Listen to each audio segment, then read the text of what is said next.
My hands are my link to the world. That's how I talk to my friends. They're how I express myself. What would your hands do if it wasn't for CFS? There's so many options, I wouldn't know where to start. As a teenager, Jamie Drake was told her crippling fatigue would pass. I guess in the early days, I just always expected that she would get better. That was 17 years ago. Her retirement-age parents are still her primary carers.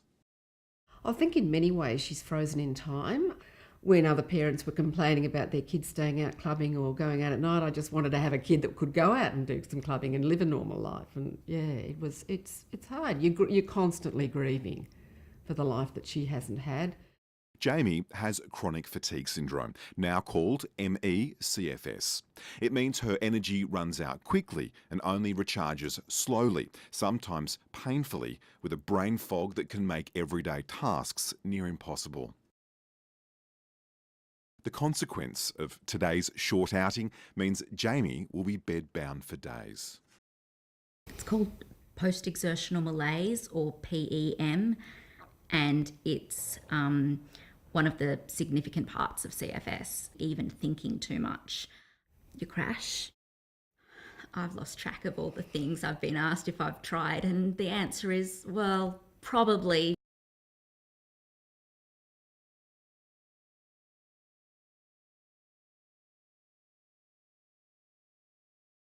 The documentary Unrest made visible an often invisible and misunderstood condition.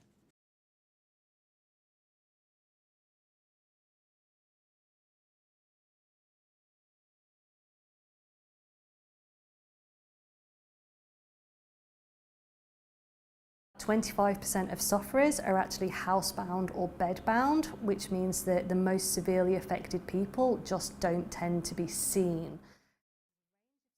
The main treatment in Australia for MECFS until now has been a combination of GET, or graded exercise therapy, with gradual increases in the patient's exertion over time, and CBT, or cognitive behavioural therapy, which is psychological counselling.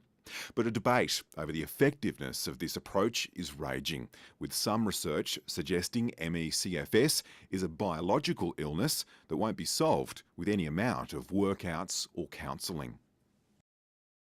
Once you start looking at MECFS as an actual pathophysiological illness, then things like graded exercise therapy just really seem like old-fashioned approaches to the condition. So there's old research that was actually flawed research that has been very controversial, that found that graded exercise therapy had some kind of benefit. And sufferers like Jamie, for whom it only briefly worked, agree. The fact that it's still recommended as, the treatment is really concerning.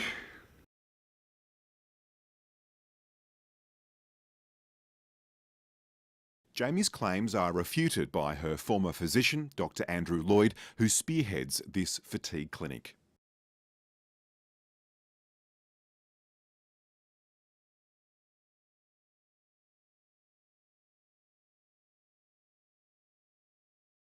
Dr. Lloyd is helping decide the future of MECFS treatment in Australia. There is no simple marker in the blood or anywhere else that grades the severity. There is no objective physical finding, so we're reliant totally upon the patient report. And that therefore is at least perceived to be open to manipulation. He's on the National Health and Medical Research Council's advisory committee as an expert in this treatment. It's best described as somewhat helpful. It's not the cure. It would be great if it was the cure, but it's not. It doesn't help everybody. In general, it helps most. In my experience, it's very rarely harmful if it's sensibly applied. Several leading US medical bodies have either discontinued recommending or challenged the use of GET and CBT.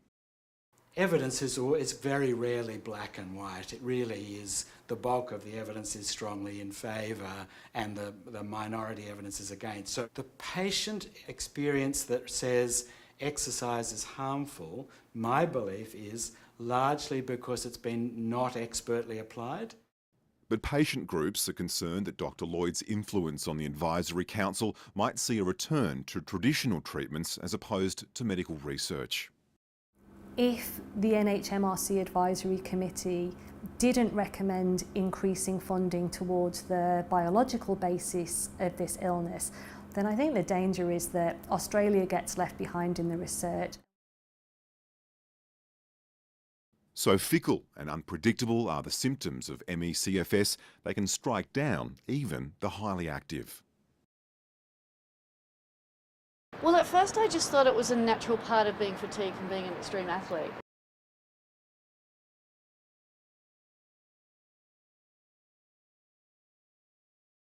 When 7-time world surfing champion Layne Beachley did finally seek help, dismissive attitudes prevailed. The stigma associated with it in the 90s was yuppie's disease. Just pick yourself up and get on with it, you lazy bugger.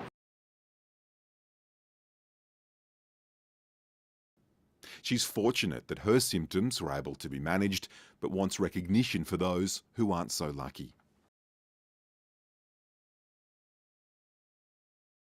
I really feel for these people that are enduring more than 2 or 3 years of chronic fatigue, because it is a debilitating illness. It's a real challenge. For patients with MECFS symptoms whose condition hasn't improved in the short term like Layne Beachley's did, the hope is that the NHMRC findings, which are due later in the year, will help shed light on just how to treat those long-term patients like Jamie Drake. Some NDIS assessors require patients to undergo the controversial GET-CBT treatments in order to access support. It's an inconsistent approach. So some people are being rejected from NDIS because they haven't done graded exercise therapy, but it's also just inconsistently applied. There is no effective biological treatment that can cure MECFS. Jamie did undergo GET treatment and was still rejected from the NDIS, who ruled her 17 years of symptoms didn't meet requirements for support. If she had support, she could work part-time. She could contribute to the economy and contribute to society. She's got an awful lot to offer.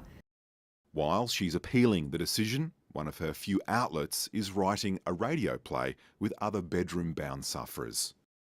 I can't rely on my parents to do everything for me. I mean, not just because they're not going to be around forever, but also because, you know, there's something a little bit uncomfortable about being so reliant on your parents when you're in your 30s.